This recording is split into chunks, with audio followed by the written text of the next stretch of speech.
पुश्तैनी हवेली का रहस्य। आज की कहानी शुरू होती है एक पुश्तैनी हवेली से। अदिति और रोहन के परिवार की ये पुश्तैनी हवेली उनके लिए एक नई शुरुआत मानी जा रही थी। एक भयानक सड़क हादसे में अपने माता पिता को खोने के बाद अदिति और उसके छोटे भाई रोहन को अरावली की पहाड़ियों और घने जंगलों के बीचों बीच स्थित ये पुरानी हवेली विरासत में मिली थी। उन्होंने इसे शहर के शोर शराबे और उन दर्दनाक यादों से दूर जाने के एक मौके के रूप में देखा। पहली ही रात से अदिति को हवेली में किसी अजीब सी मौजूदगी का एहसास होने लगा। कुछ ठोस नहीं, बस सीलन भरी दीवारों और लंबे अंधेरे दालानों से गुजरते हुए लगातार ये एहसास कि कोई उसे घूर रहा है।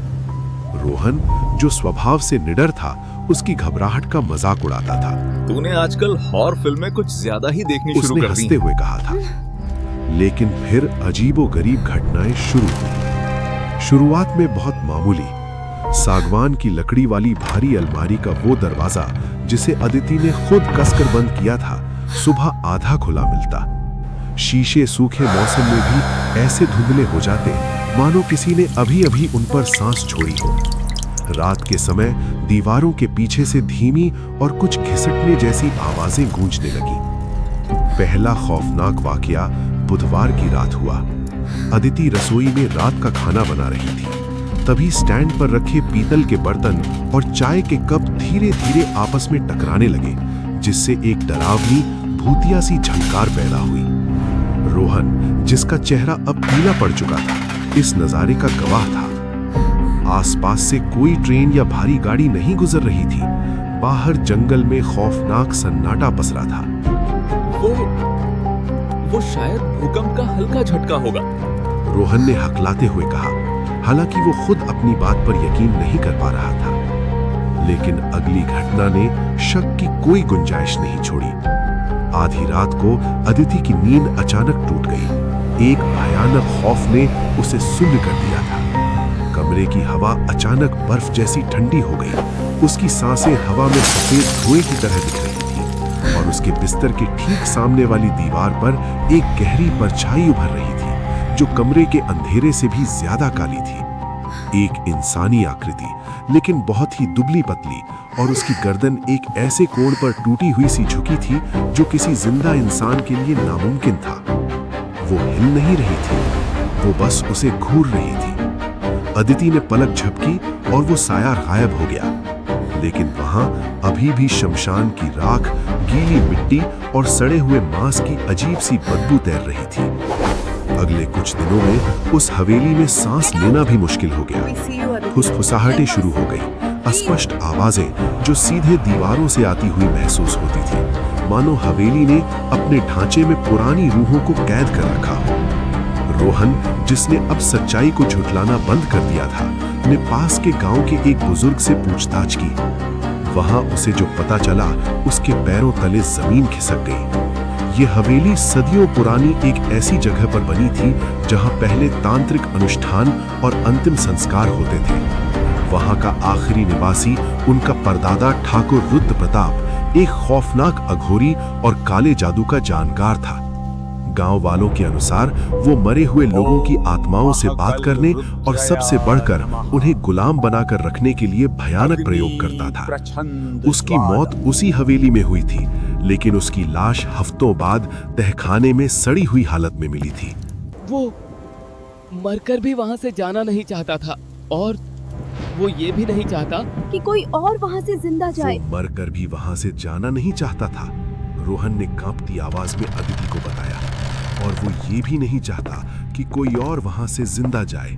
उस रात इस खौफनाक सच के साथ हवेली में गहरा अंधेरा छा गया।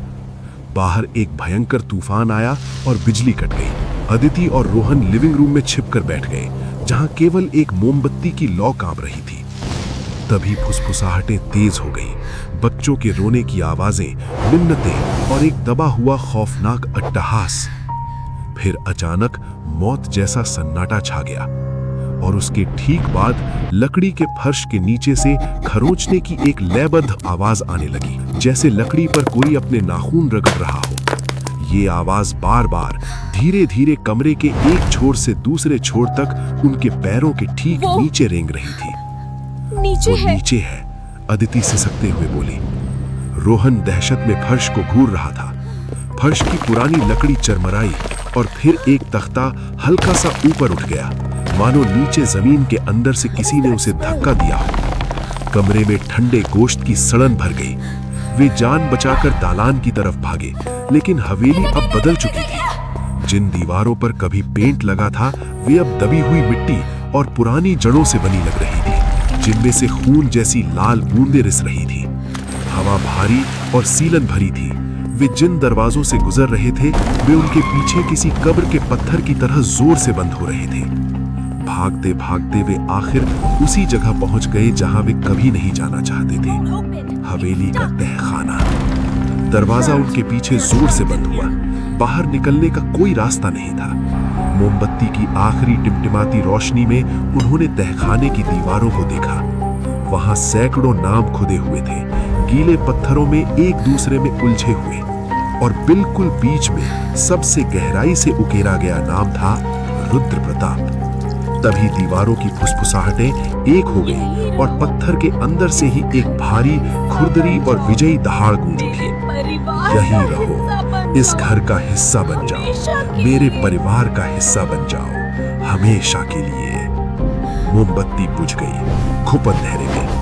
अदिति ने महसूस किया कि बर्फ जैसे ठंडे मिट्टी से सने लंबे नाखूनों वाले हाथों ने उसके टखनों को जोर से जकड़ लिया।